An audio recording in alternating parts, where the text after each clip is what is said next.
저는 코로나 기간 동안 골몰했던 전 교회적 주제가 이렇게 시대의 아픔 속에서 한국교회가 과연 나아가야 될 방향이 뭘까? 구조적인 문제보다는 한 사람으로부터 시작되는 본질적인 문제에 온 성도들과 고민을 시작했습니다. 다 스톱이 되고 텅 빈 예배당에서 저 맹한 카메라만 렌즈만 쳐다보고 한 2년 반 정도 설교를 했었어요. 상상도 못했던 전대미문의 일들이 세기사적으로 벌어진 겁니다.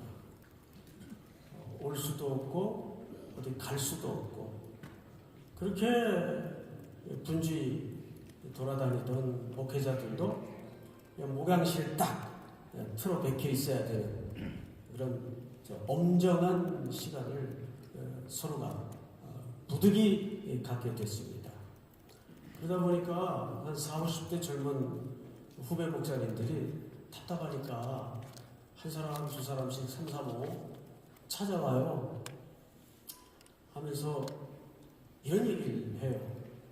선배님, 이러다 한국교회 망하는 거 아닙니까? 너는 왜 그렇게 생각하니?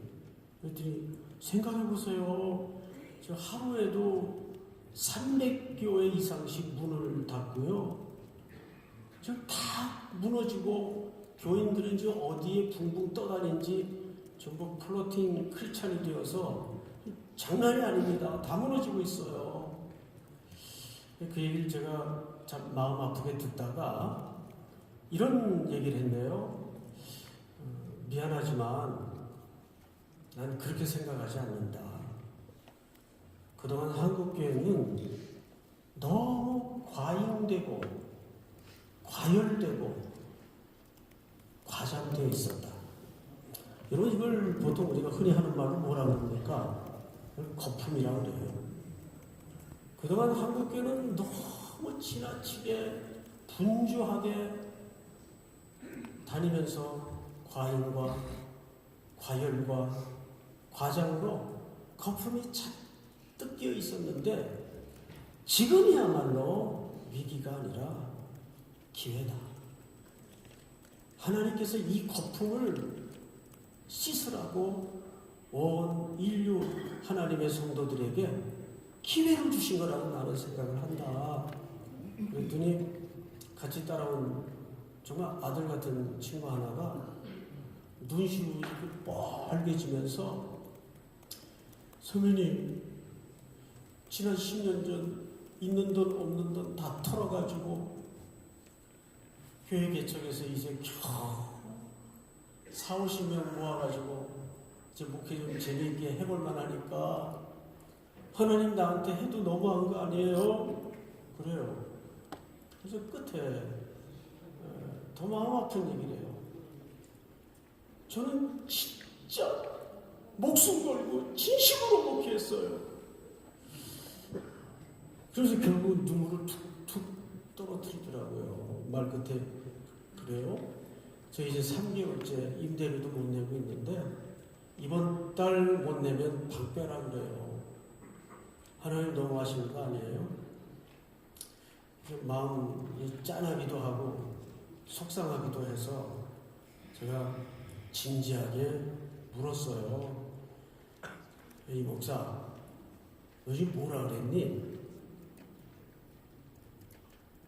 진심으로 목숨을 걸고 목회했다 그랬지?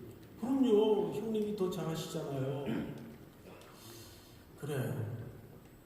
팩트는 맞는데 방향이 좀 틀렸다.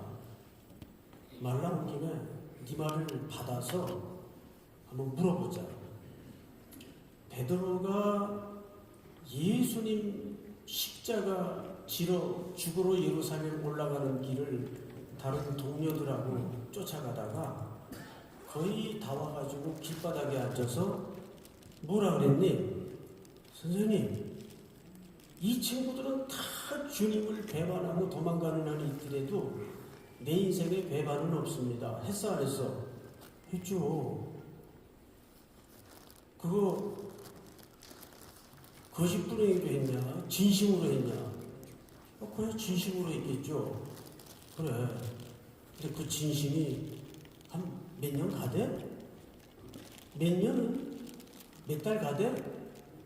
하루도 못 갔어. 그랬더니 눈을 이렇게 크게 뜨고 쳐다봐요. 물은 김에 한 가지 더 물을게. 히틀러가 죄 없는 유대인 남녀노소 어린아이까지 젖먹이까지 가스실에다가 게르만 민족의 발흥을 위해서 600만 명 이상을 밀어넣었다. 그거 히틀러가 거짓부렁이로 한 거냐? 진심으로 한 짓이냐? 진심으로 했겠죠. 그래. 인간의 진심이 방향을 잘못 잡으면 괴물이 돼. 넌 목사라는 녀석이 어쩌자고 그 아침에 안개 같은 그런 알량한 진심에다가 목숨을 걸었다고 찔찔 짜고 그래. 볼상사납게. 그럼 어떤 목숨 걸어야 돼요? 진리로만! 딱 소리를 질렀어요. 진리! 너는 진리의 말씀을 옳게 분별하며 부끄러울 것이 없는 일꾼으로 인정된 자로 자신을 하나님 앞에 드리기를 힘쓰라. 목사가 진리의 목숨을 걸어야지. 아침 안개처럼 해가 돋으면 사라질 그 진심에 목숨을 걸었다고 울어? 야단을 쳐서 보냈어요. 그리고 다음날 장문의 메일을 보냈어요. 제 지난 목회 10년은 제 알량한 진심과 열심에 기반했던 것 같습니다. 제가 이제 이렇게 집회를 다녀보면요, 뭐 많은 교회는 다닌 건 아닌데 다녀보면 공통점이 하나 있어요. 교회를 시끄럽게 하는 사람들의 특징이 뭔지 아세요? 진심을 가진 사람들이에요. 그래야 안 그래요? 진심이 없는 사람들은 그냥 교회가 절로 가든 교회로 가든 관심도 없어요. 너희가 하나님께 열심은 있으나 지식을 쫓은 것이 아닙니다.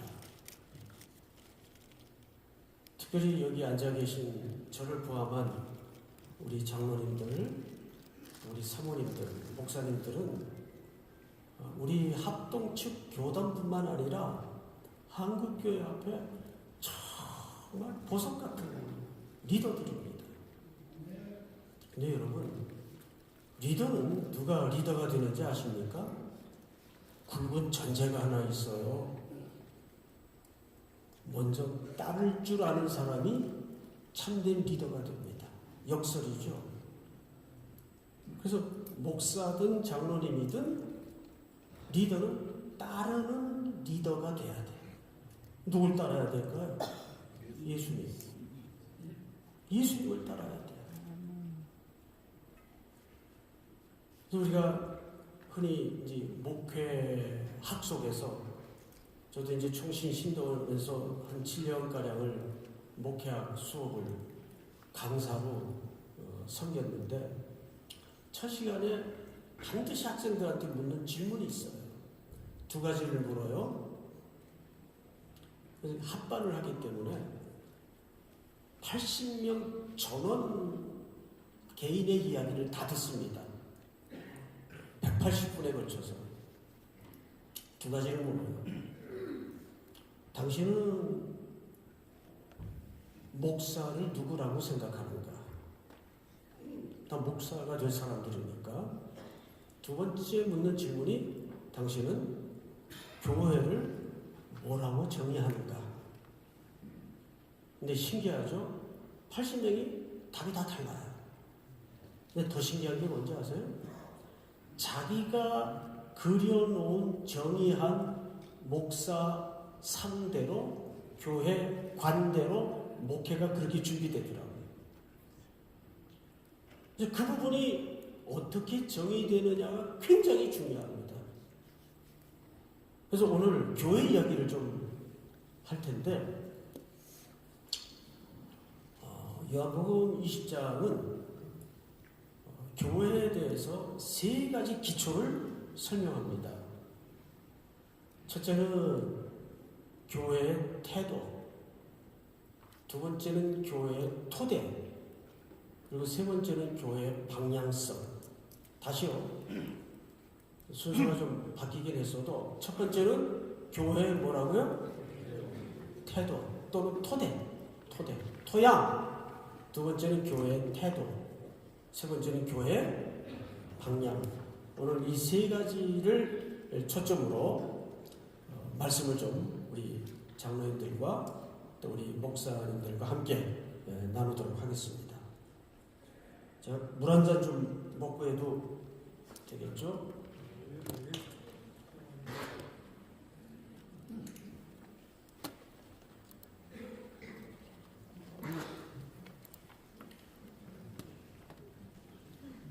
먼저 교회의 토양입니다. 토양. 교회의 토대죠. 토대. 여러분, 교회의 토대가 뭘까요? 짧은 시간에 너무 할 얘기는 많은데 성경을 일일이 찾아서 하기에는 물리적으로 시간이 좀 부족하고 그냥 이야기로 설명을 드리겠습니다. 교회의 토대는 교회는 1서부터 100까지 은혜로만 서게 되어 있습니다. 근데 오늘 한 목회자나 한 교회 리더가 그것이 장로님일 수도 있고 제일 조심해야 될 게 교회 자기가 주인이라는 이 인식을 버려야 됩니다. 시간이 쌓아지면 어느 조직이든지 그 사람에 대해서 영향력이 생기게 돼 있어요. 시간이 가져다주는, 세월이 가져다주는 영향력이 쌓이게 돼 있습니다. 그거를 가장 조심해야 돼요. 하나님이 교회 공동체에 제일 끔찍하게 간과하지 않는 두 가지가 있어요. 첫째가 교회에 사람의 영향력이 쌓이는 것을 끔찍하게 싫어하십니다. 제가 부교육자 시절에 충영교회에서 부목사 생활을 하다가 미국으로 공부를 하게 떠나게 됐어요. 그때 이제 목회자들 사이에서 회자되었던 조크가 하나 있습니다. 성부, 성자, 성령, 담임 목사님. 참 슬픈 조크죠. 이런 농담이 왜 나오게 되었는가 하는 그 이면의 동기가 참 무서워요. 우리 한국 사회는 잘 아시는 것처럼 가부장적인 그리고 유교적인 문화 인식 때문에 담임 목회자를 그렇게 성도들은 순수하게 이해하는 경향이 있어요. 근데 그거를 목회자가 스스로 조심해야 됩니다. 하나님은 지난 한 20년간 한국교회에서 교단을 초월해서 일어났던 아픔들을 보십시오. 본질이 뭔지 아세요? 사람이 영광을 받고 교회 안에 사람의 영향력이 예수님을 밀어내고 하나님을 대체하고 주인 노릇하는 문화입니다. 그래서 하나님이 그걸 끔찍하게 싫어하셨어요. 우리는 20년간 말할 수 없는 큰 홍역을 치루었습니다. 두 번째, 하나님이 교회 공동체 안에서 끔찍하게 싫어하는 게 숫자, 크기, 규모로 일하려는 모든 의도나 모든 시도를 끔찍하게 싫어하십니다. 우리 목회자들이 한참 목회에 열중하다 보면 이런 유혹이 들어올 때가 있어요. 우리 교회가 지금 요 정도 말만 딱 배만 더 숫자가 늘어나면 뭐 센터도 좀 질 수 있고 저것도 할 수 있고 이런 일도 좀 할 수 있고 이런 마음이 상식선에서 일어나요. 근데 여러분, 하나님의 일이라는 것은 숫자나 규모나 크기로 일할 수 있는 일은 단 한 개도 없어요. 1서부터 100까지 전부 뭐로 일하게 돼 있습니까? 은혜로만 가게 돼 있어요. 믿습니까? 근데 이것이 우리의 그 구호처럼 아멘으로만 머물러서는 안 되고 이것이 현실이 돼야 된다는 말이에요. 믿은 대로 이것이 우리의 목회 현장에서 일상에서 현실이 돼야 돼요. 왜 개인의 성도 입장에서도 은혜일 수밖에 없는가? 제가 고향이 경북 영주가 제 태어난 고향이에요.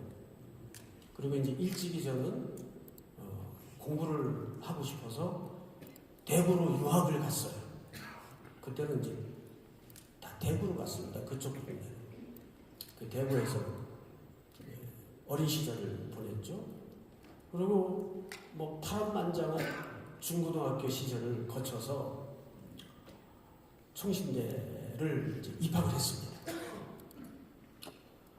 저는 뭐 고등학교를 한 5년 다녔어요. 1학년 때 한번 자퇴하고 3학년 때 한번 또 휴학하고 공장생활하다가 야간고등학교, 상고 야간고등학교로 복학을 해서 학교가 좀 복잡하게 돼 있습니다. 그래서 이제 좀 늦게 대학을 들어갔으니까 공부 좀 제대로 해봐야 되겠다.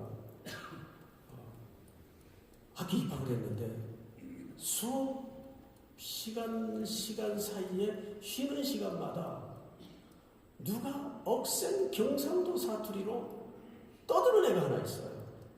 누군가 이렇게 뒤를 봤더니 은갈치색 양복을 쫙 나이트클럽 제비족처럼 그 빼입은 친구 하나가 시끄럽게 떠들더라고요. 근데 사투리가 얼마나 거친지. 그래서 제가 가까이 다가가가지고 야, 네 고향이 어디냐 그랬더니 대구래요. 대구. 나도 대구에서 살았는데 무슨 동? 동인동이래요. 동인동. 나도 동인동인데 혹시 동인초등학교? 그러니까 맞대요.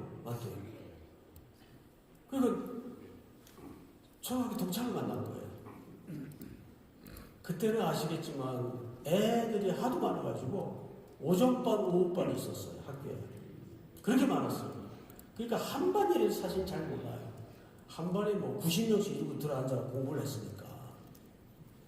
그래서 그때부터 이 친구하고 이제 평생 자연스럽게 지기가 됐죠.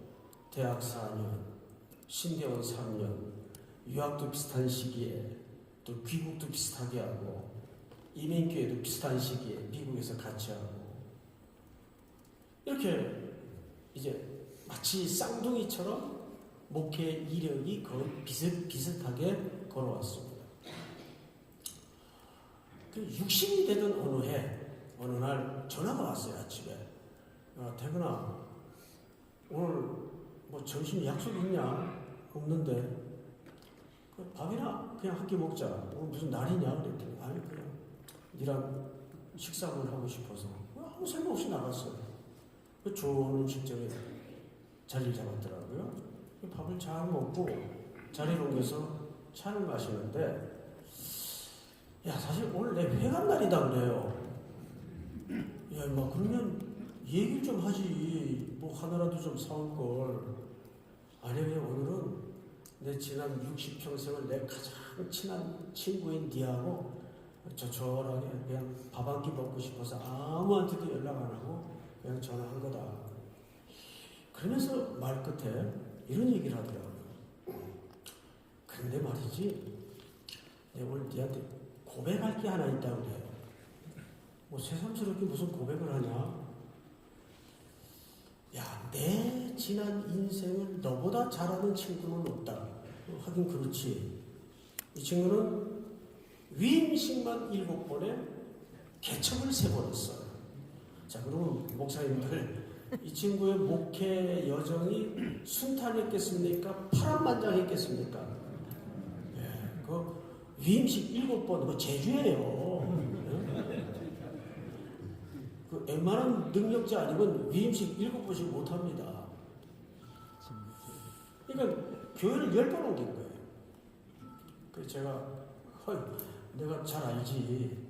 그랬더니 빙긋이 웃으면서 내가 너한테 고백할 게 뭐냐 하면 내 지난 목회의 여정을 돌아보니까 희한하게 내가 손댄 건 다 망했다 그래요. 그래, 그건 내가 알지. 다 망했지. 얘는 망하는 전문이에요. 근데 여러분, 잘못해서 망하는 경우도 있지만 너무 잘해서 망하는 경우도 있는 거 아세요? 어떤 스타일인가 하면 10년 미리 가요. 그러니까 오늘이 힘들겠습니까? 순탄하겠습니까? 순탄하지 못하죠. 항상 한 10년쯤, 그래서 내가 이 친구를 보면 저 녀석은 좀 불운한 천재다. 그런 마음이 들어요. 얼마나 패션 감각이고 이 시대를 내다보는 눈이라든지 예측이 뛰어난지 오늘이 힘든 거예요, 이 친구는. 그러니까 항상 부임하는 교회마다 앞으로 10년 후는 이런 시대가 올 거야. 그래서 그 시골교회 가가지고 그냥 강대상 다 뜯어고치고 막 조명 장난 아니게 바꿔놓고 이러니까 교인들이 얼마나 놀라겠어요. 그래서 또 뒤집어 엎고 또 떠나고 그게 얼마나 힘들어요, 보내는. 그러더라, 그날. 야, 내가 손댄 건 다 망했다 그래요. 그런데 더 신기한 게 있어. 손 안 댄 것만 잘 됐어 그래요. 그래서 내가 네 망한 건 잘 알겠는데 네가 손 안 돼서 잘 된 게 뭐냐 그랬더니 애들이 잘 됐대요. 애들이. 그래, 그건 내가 인정할게. 이게 무슨 얘기냐면 한국으로 어느 교회에 부임을 해서 나올 때 그 아이들이 미국 아이들이에요. 초등학교 6학년, 중학교 1학년 연생입니다. 근데 걔들 한국에 그것도 지방에 담임 목사로 가는데 어떻게 데려나가요? 근데 그것도 사모님이 어떤 분인가 하면 서울의 명문대학을 나와가지고 학교 선생님 출신인데 미국의 입시 제도와 한국의 입시 제도 양쪽 나라의 입시 제도를 양손에 거머쥔 헬리콥터맘이에요. 그러니까 아이들이 있는 곳에는 무소부재한 어머니. 그러니까 학구열이 어마어마한 분이 지금도 70이 다 된 나이인데. 그런데 교회에서도 양을 했어요. 애들이 상황이 그러니까. 그래서 사모님이 애들 재학가림 할 때까지 그냥 미국에 계십시오. 양해를 얻었어요. 그런데 남편 부임을 하면서 그 천둥 볼수이 같은 어린애 둘을 갖다가 모습의 둘을 원룸 하나 얻어서 던져놓고 마치 그 모세 어머니가 나일강에 태바에 담아서 모세를 던졌듯이 던져놓고 남편을 따라 나오는 거예요. 왜 그랬을까요? 불안하니까. 신랑이 불안하니까. 저또 나가서 어떻게 또 뭐 뒤집어 엎지 않나. 그러니까 애들보다 신랑이 더 믿음질 못한 거예요. 그러니까 이놈들은 원룸에서 아침마다 카톡으로 엄마한테 태평양 사이에 두고 문자를 보내고 기도 제목을 보내고 이래가지고 애들이 컸어요. 그러니까 그러더라고요. 그 아이들에 대해서는 아무것도 할 게 없었고 할 수도 없었대. 오직 하나님께 맡기는 방법엔 도리가 없습니다. 그런데 그 아이들이 그 후에 바이든 정부 때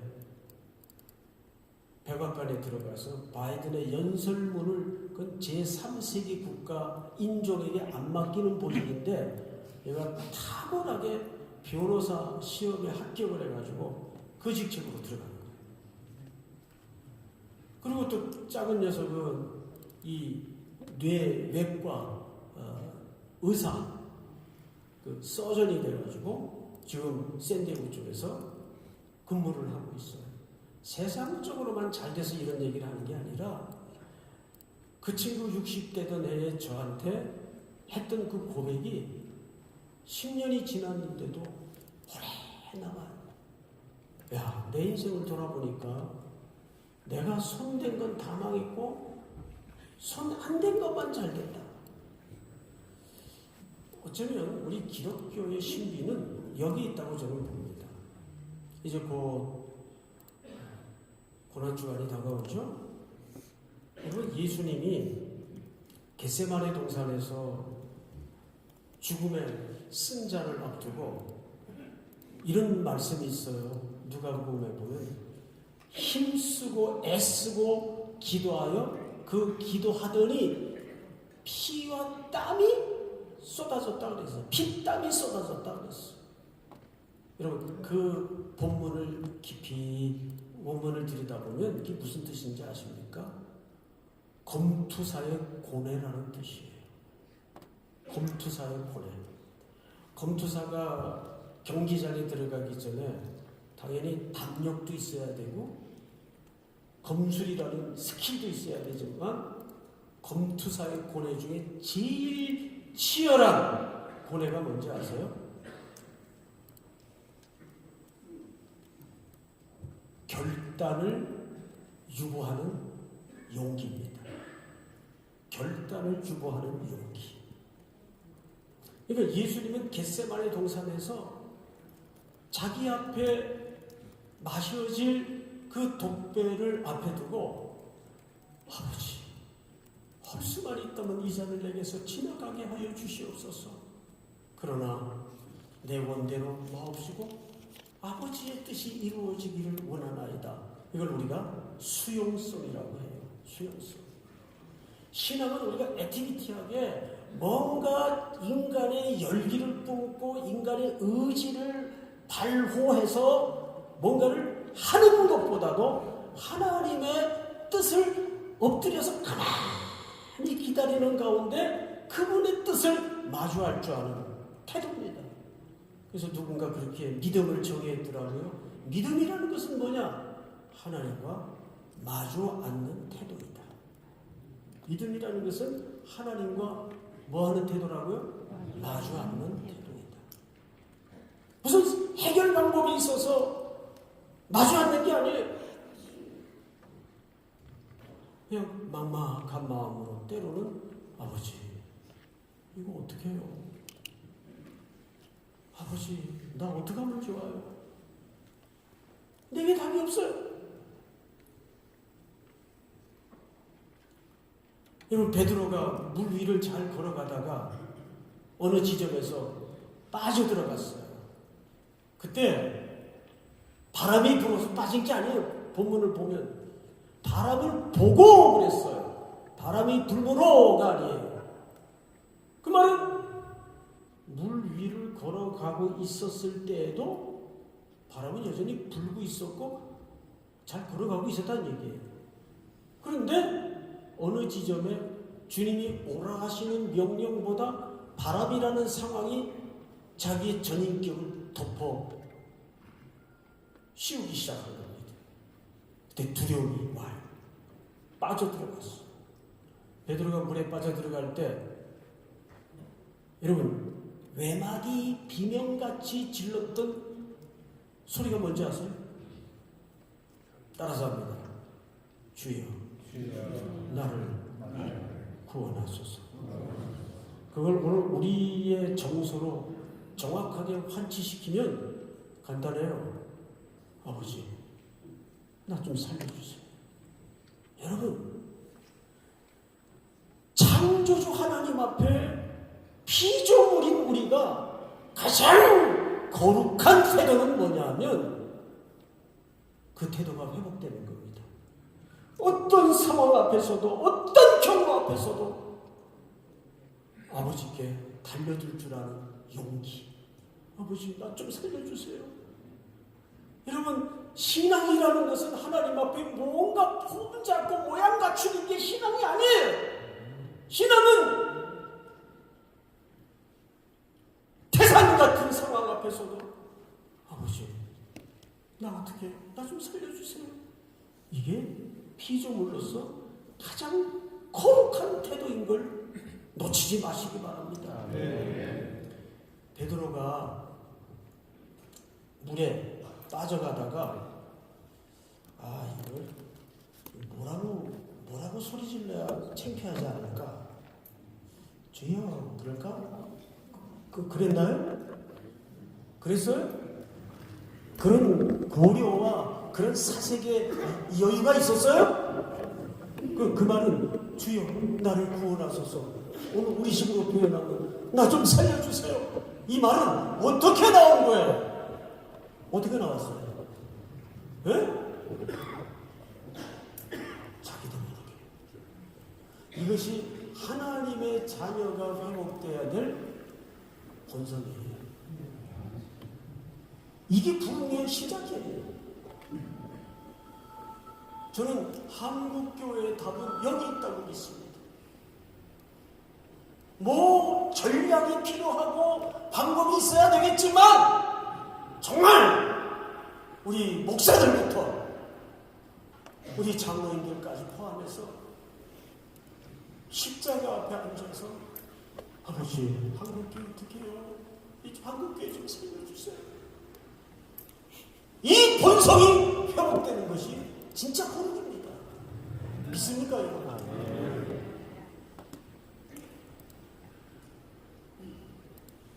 저는 잊을 수가 없는 전화 한 통이 있어요.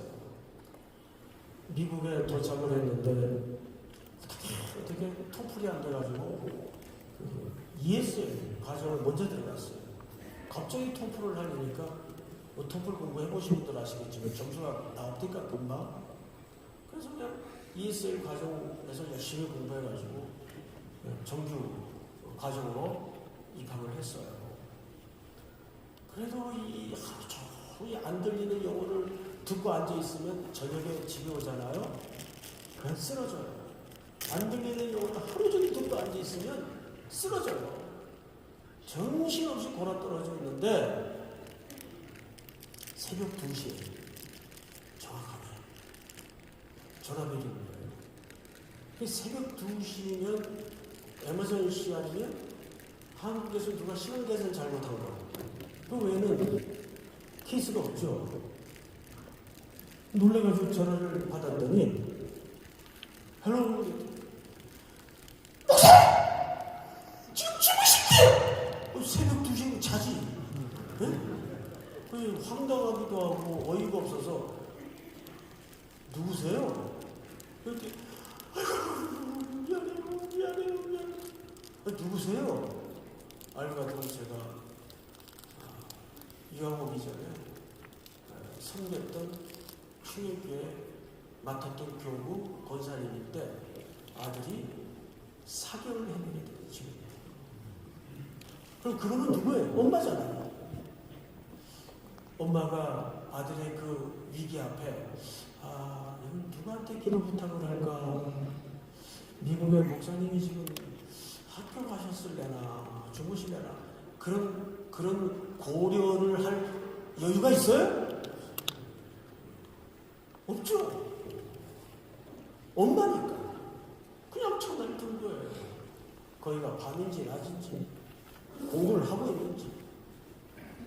지금 한국교회는 방법이 필요한 게 아니에요. 방법은 넘치고 넘쳐요. 정말 필요한 게 뭘까요? 십자가의 굴기. 아버지, 나 좀 살려주세요. 아버지, 한국교회 좀 살려주세요. 그 가짜 뉴스들 주의하고 그런 거 쳐다보지 마시고. 그래서 교회의 첫 번째 토대는 십자가의 은혜. 십자가의 은혜. 믿습니까? 이번 짧은 일정을 통해서 우리 장로님들, 한국교회 장로님들은 정말 제가 봐도 야, 내가 장로에도 저렇게 섬길 수 있을까 싶을 정도로 정말 귀해요. 목사 사례나 받고 목회하지만 근데 이런 거 아세요? 돈 받고 하는 일은 힘드는데 돈 내고 하는 일은 보편적으로 즐거워요. 인생 사는 이렇게 보면, 그죠? 우리 장로님들은 복을 많이 받을 거예요. 십자가에. 이것이 우리 한국계 첫 번째로 회복되어야 될 개인과 교회 공동체의 본질입니다. 두 번째로 한국교회는 빌립보서 2장의 말씀처럼 더 낮아져야 돼. 겸손해야 돼. 자꾸 규모나 크기로 목사가 그게 자기 목회 실력인 양 착각을 해서는 안 돼요. 더 세상을 향해서 낮아지고 겸손해져야 돼요. 여러분, 우리 예수님이 하늘 영광 보좌를 내리시고 이 땅에 낮고 천한 우리 몸을 입으시고 낮아지셨어요. 근데 그 원문을 빌립보서 2장 5절서부터 원문을 보면 그는 근본 하나님의 본체이시나 하나님과 동등됨으로 자기를 여기지 아니하시고 낮아지셨다고 그랬어요. 낮아지셨다. 그 말이 무슨 말인지 아세요? 원문을 보면 낮아졌다는 말이 아니에요. 낮아지셔서 우리의 허물, 우리의 약점, 우리의 못남, 우리의 찌질함을 맞추어 주셨다. 저는 그거를 한 1년 전 성탄 특별 예배 때 우리 교회에서 드렸던 예배는 아니고 서울역에 제가 저는 이제 첫 목회를 장애인들하고 한 13년 같이 생활을 했어요. 그리고 장애인 교회 저는 교육자로 출발한 게 아니고 사창의 시작을 했어요. 갈 데가 없어가지고 무슨 소명이 있어서가지고 그러다가 장애인 교회 교육사 생활을 하면서 몸에 병이 들어서 그때 같이 동역했던 권사님이에요. 그 권사님이 서울역 근처에 장애인, 이 지적 장애 아이들을 데리고 사역을 하시는 분이 계세요. 전화가 와서 좀 꺼드리세요. 그 권사님으로부터 전화가 왔어요. 권사님, 우리 보배들 토요일날 성탄 특별 예배 드리는데 오셔서 짧지만 또 바쁜 시간이지만 예배 좀 인도해 주세요. 예, 갈게요. 한 15분이면 된대요. 그래서 내일 또 주일이고 하니까 금방 하고 와야 되겠다 하고 이제 차로 가서 예배를 인도하고 내려오려고 그러는데 사람이 너무 많이 와가지고 빠져나갈 수가 없더라고요. 그래서 금방 끝나겠지 하고 맨 앞자리에 앉아서 이제 2부 순서를 기다리는데 그 2부 순서를 위해서 아이들이 3개월을 훈련을 했어요. 그러니까 자기 힘으로 걷는 애들이 한 명도 없어요. 그러니까 선생님 양쪽에서 붙들어가지고 애 하나 올려놓는데 보통 3분씩 걸려요. 그래서 애들을 한 줄로 세우는 데만 거의 30분이 지났어요. 그리고 선생님들이 이제 올라오셔서 아이들 사이사이에서 그러니까 걸음도 삐뚤거리고 막 괴성에 그 쟤들을 데리고도 무슨 특별 순서를 하나 그 앞에서 유심히 쳐다봤는데 나는 선생님들은 제 목소리 제 걸음으로 할 줄 알았어요. 그랬더니 3개월을 훈련시키신 선생님들, 그 전문가들이 아이들 사이사이에 서가지고 똑같이 느릿한 삐뚤빼뚤한 걸음으로 그 비명소리에 가까운 괴성을 내가면서 아이들을 똑같이 맞춰주는 거예요. 저는 그 모습을 보면서 예수님이 인카네이션 하셨다는 말의 의미가 뭔지를 배웠어요. 아, 그렇구나. 그래서 여기 인간 대 인간 아니에요. 하나님이신 예수님이 이 땅의 죄인의 고죽을 입고 내려오셔서 우리의 눈물과 우리의 못남과 우리의 부족함을 일일이 다 기다려주시고 곁에 앉아주시고 맞춰주실 거예요. 그러니까 낮아지었다는 말은 그냥 예수님이 겸손하셔서 낮아졌다는 말이 아니라 일일이 우리의 슬픔과 아픔을 맞춰주셨다는 얘기예요. 이걸 누구 보고 하라는 거예요?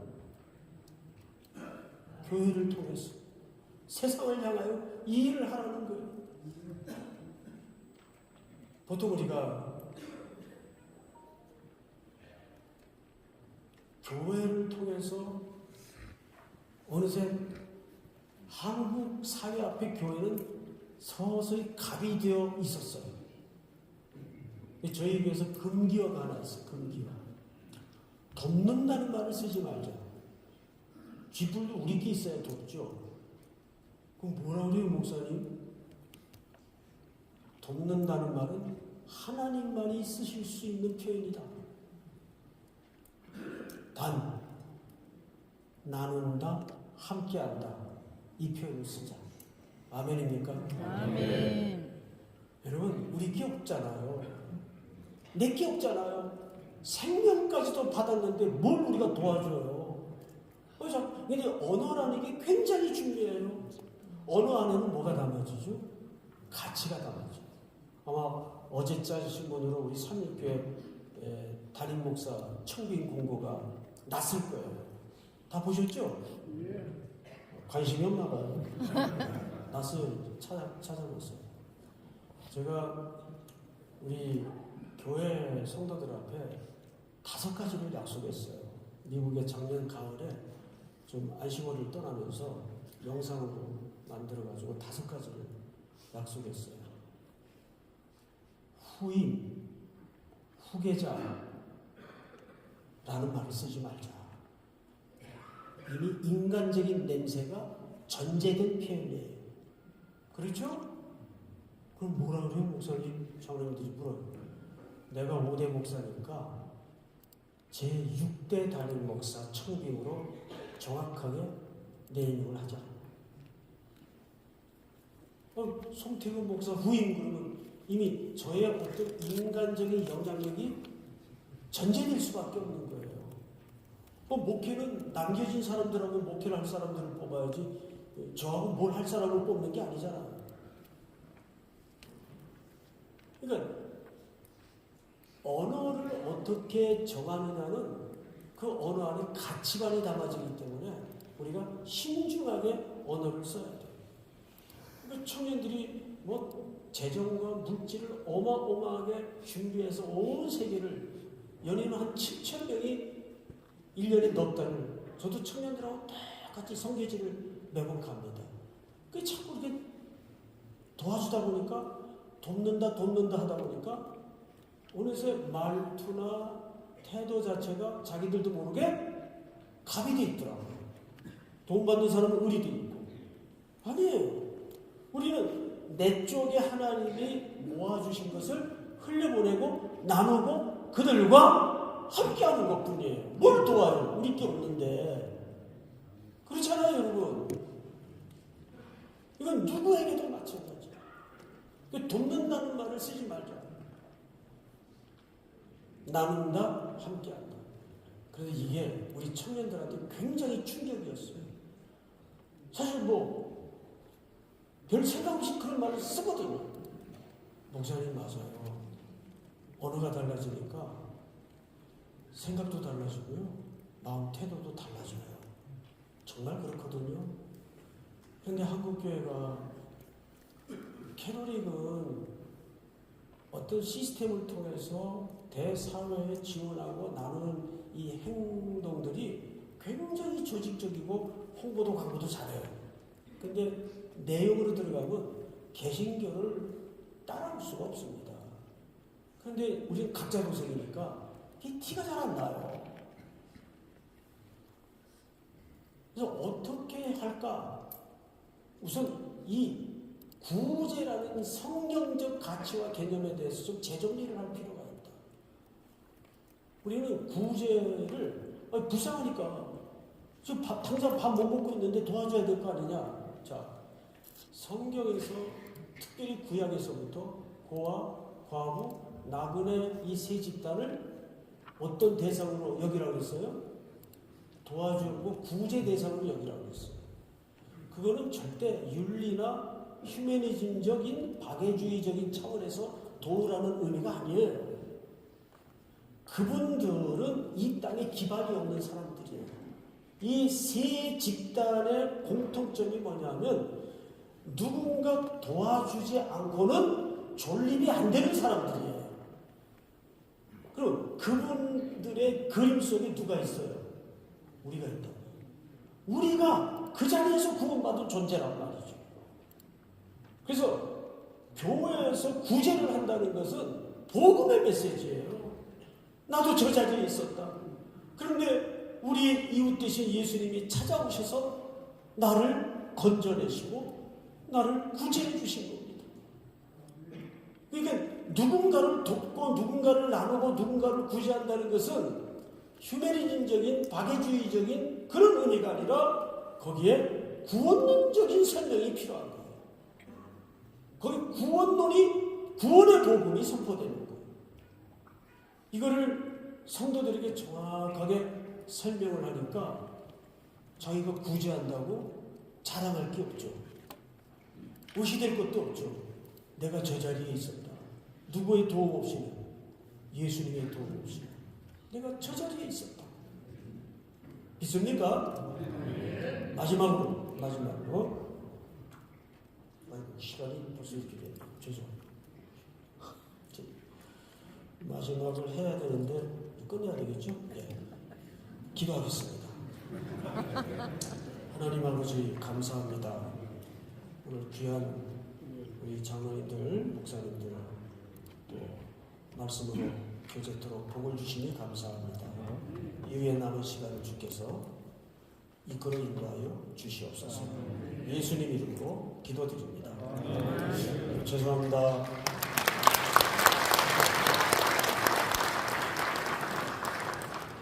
말씀해 주신 것 같이 어느덧 내년이면 은퇴를 하십니다. 저희 송태근 목사님 내년에 은퇴하실 때까지 더욱더 건강하신 가운데 하나님의 사역을 잘 하실 수 있도록 저희 큰 박수 한번 부탁드립니다.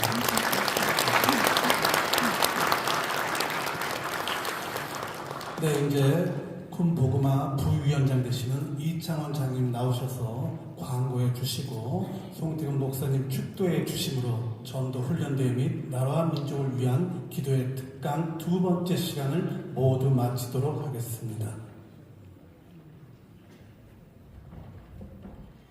네, 광고하겠습니다. 순서를 맡아주신 모든 분들께 감사를 드립니다. 그리고 성도의 세 가지 기초라는 제목으로 특강해 주신 삼일교회 송태근 목사님께 진심으로 감사를 드립니다. 축도 후에 시간이 없으니까 순서자들 빨리 기념 촬영해 주시고 기념 촬영 후에 수도노예 장로님들 함께 촬영하도록 하겠습니다. 다음 순서는 제3특강입니다. 5시 30분이기 때문에 이석하지 마시고 바로 이어서 진행하도록 하겠습니다. 고맙습니다.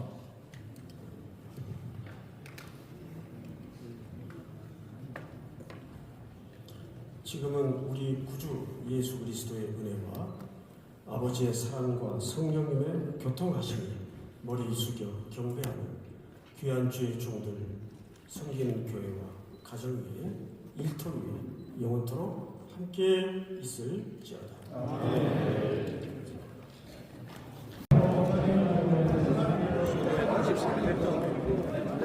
빨리 올라오세요.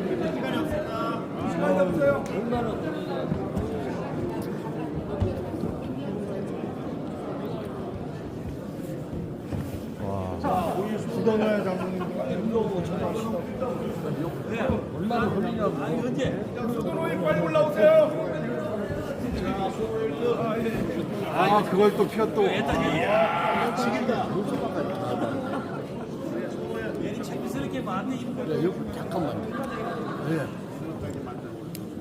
현수아 바짝 당기세요. 거기 올라가세요. 김병국 장로 올라가세요. 아, 그러면은 하나 둘 셋 하면 같이 봐요. 예.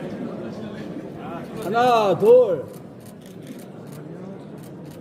조금 많이 내려야 되는데.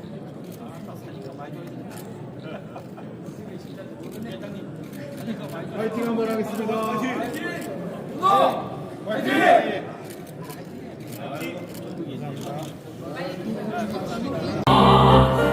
걸어가세 믿음 위에 서서 눈과 귀에 아무 증거 없어도 이 시간 찬송가 185장 부르심으로 전국 남전도 연합회 전도 훈련대회 및 나라와 민족을 위한 기도의 특강 두 번째 시간을 시작하겠습니다.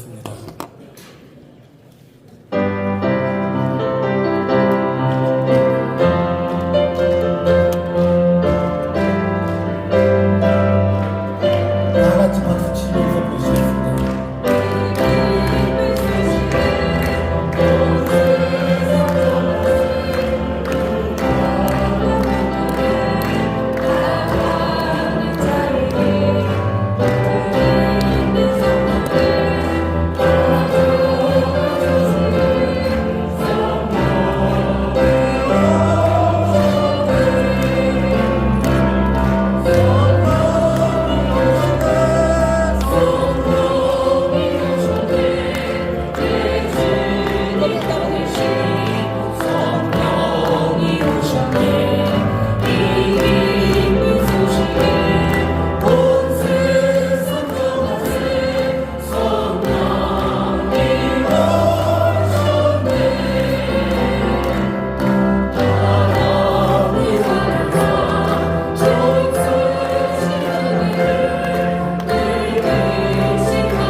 부회장으로 섬기시는 김성식 장로님 나오셔서 기도 인도해 주시겠습니다.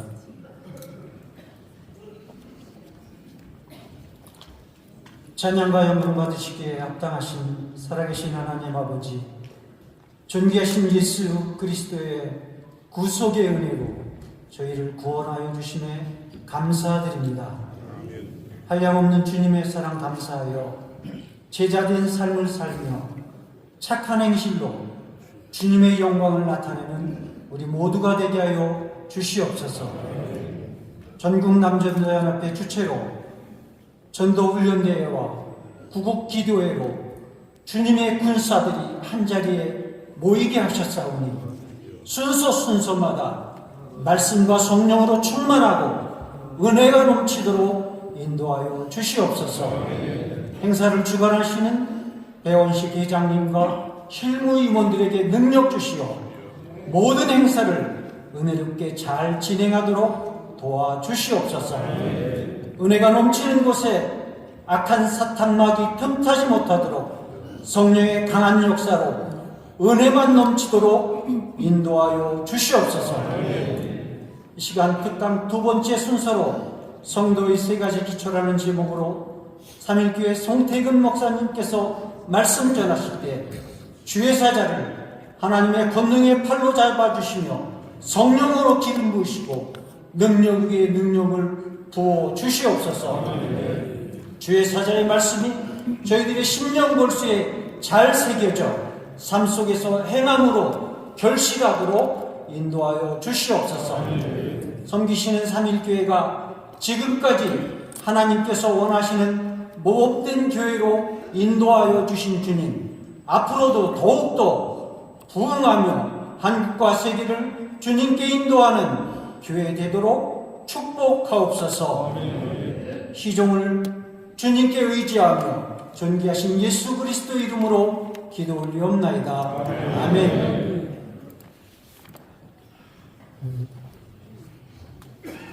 이 시간엔 부회록 서기 되시는 박정수 장로님 나오셔서 성경 봉독해 주시겠습니다.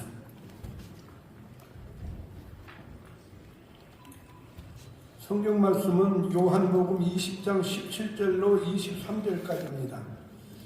예수께서 이르시되 나를 붙들지 말라. 내가 아직 아버지께로 올라가지 아니하였노라.